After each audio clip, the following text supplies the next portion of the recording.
편안한 시간 보내고 계십니까? 오늘은 제20대 대통령 선거를 앞둔 마지막 휴일이었습니다. 대선이 이제 사흘밖에 남지 않은 가운데 민주당은 이낙연 총괄 선대위원장, 국민의힘은 이정현 전 새누리당 대표가 전북을 찾아서 치열한 유세전을 벌였습니다. 이승환 기자입니다. 이재명! 더불어민주당 이낙연 위원장은 다음 대통령을 코로나19라는 강을 건너가는 사공에 비유했습니다. 최악의 위기 속에 방역도 서민정책도 직접 해본 사람에게 다시 노를 맡길 것인지 아니면 경험도 없고 오직 트집만 잡아온 사람으로 바꿀 것인지 물었습니다. 역대 민주당 정부 때만 남북 정상회담이 있었다며 평화와 시급한 균형 발전을 위해서도 유능한 정당과 그 후보자에게 표를 몰아달라고 호소했습니다. 균형 발전이야말로 시급한 과제고 어느 지역도 차별이나 소외를 받지 않는 대한민국으로 빨리 가는 것이 옳다라고 믿으신다면 그런 정책을 가지고 있는 민주당 그리고 그 후보 이재명을 선택해 주십사. 살기 좋은 나라 위해서 소상공인 행복 위해서 국민의힘 전신인 새누리당 당대표를 지낸 이정현 전 의원은 서울시장 보궐선거에서 국민의힘의 압승은 민주당에 대한 국민의 분노가 표출된 거라고 말했습니다. 현 정부 5년 동안 대한민국의 모든 시스템이 마비되고 나라를 이념과 편가르기로 분열시켰다고 주장했습니다. 또 국민의힘 윤석열 후보가 중도, 중부권, 중산층을 중심으로 바람을 일으킬 것이라며 전북과 호남도 변화해달라고 목소리를 높였습니다. 새로운 선택을 해야 됩니다.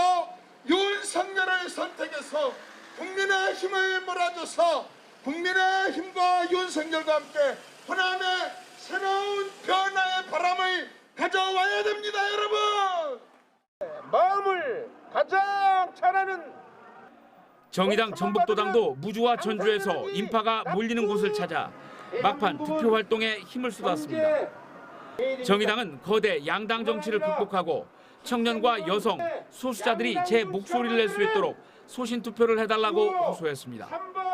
JTB 뉴스 이승환입니다.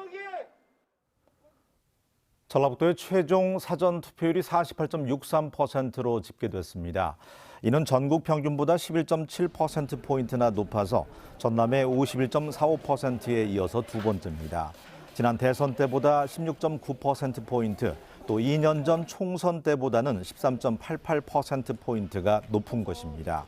도내에서는 전주, 군산, 익산을 뺀 11개 시군이 일제히 50%를 넘은 가운데 진안이 59.66%로 최고치를, 전주, 완산과 군산이 45.37%로 최저치를 각각 기록했습니다. 어제 전라북도의 신규 코로나19 확진자는 모두 6,851명입니다. 지역별로는 전주에서 2,881명, 익산이 1,075명, 군산이 934명 등입니다.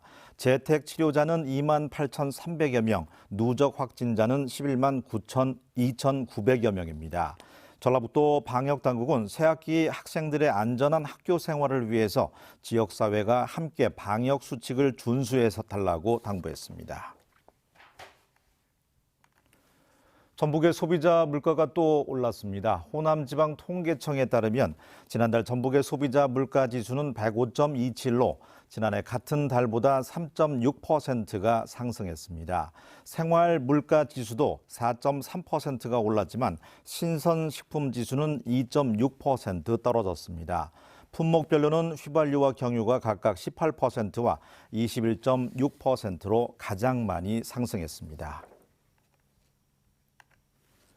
지난 2018년 전북으로 이전한 농업기술실용화재단이 한국농업기술진흥원으로 이름을 바꾸고 새롭게 출범했습니다. 농식품 벤처 창업 지원, 디지털 농업 기반 조성 등 역할과 기능도 확대될 것으로 보입니다. 하원호 기자입니다. 직접 기른 인삼으로 흑삼 가공품을 만드는 업체입니다. 9번 찌고 9번 말리는 구중구포 방식으로 면역력 향상에 좋은 진세노사이드 성분이 홍삼보다 많습니다. 농업기술 실용화재단의 가공기술과 창업자금을 지원받아 지금은 연간 5억 원의 매출을 올리고 있습니다.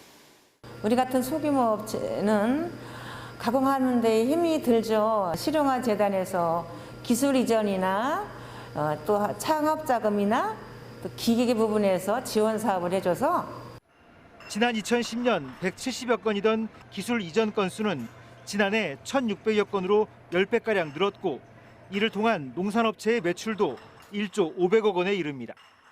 농업기술 실용화재단이 한국농업기술진흥원으로 이름을 바꾸고 새로운 도약을 다짐했습니다.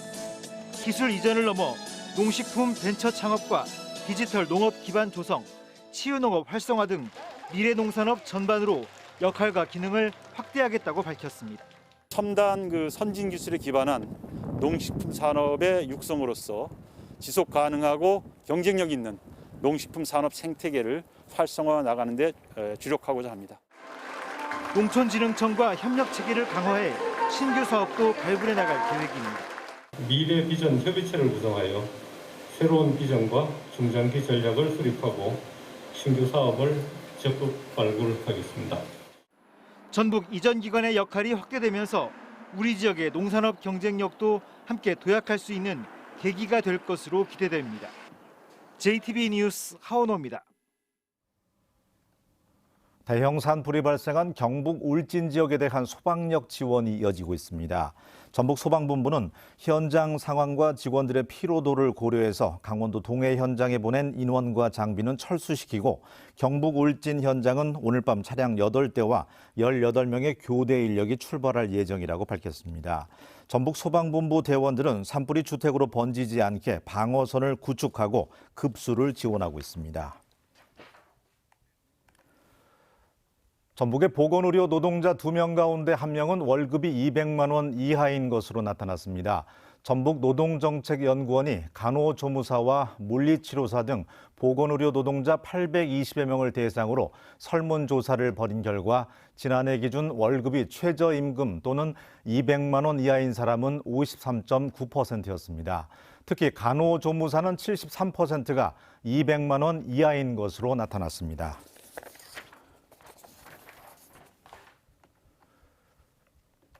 오늘 오전 4시쯤 전주시 덕진구 한 영농조합법인 공장에서 불이 나 50분 만에 진화됐습니다.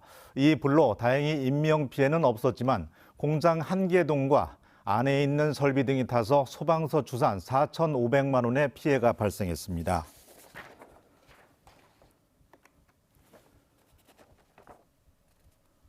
전북은 오늘 완주의 낮 기온이 9.1도까지 올랐습니다. 내일은 구름이 많은 가운데 최저 기온은 영하 6도에서 영하 1도, 한낮의 기온은 영상 8도에서 12도로 오늘보다 3도가량이 높겠습니다. 대기는 여전히 건조해서 산불 등 화재 예방에 주의가 필요합니다. 이번 주에는 대체로 맑은 가운데 주 중반에서 주말로 갈수록 한낮의 기온이 18도에서 21도까지 올라서 평년 기온보다 10도가량이 높겠습니다.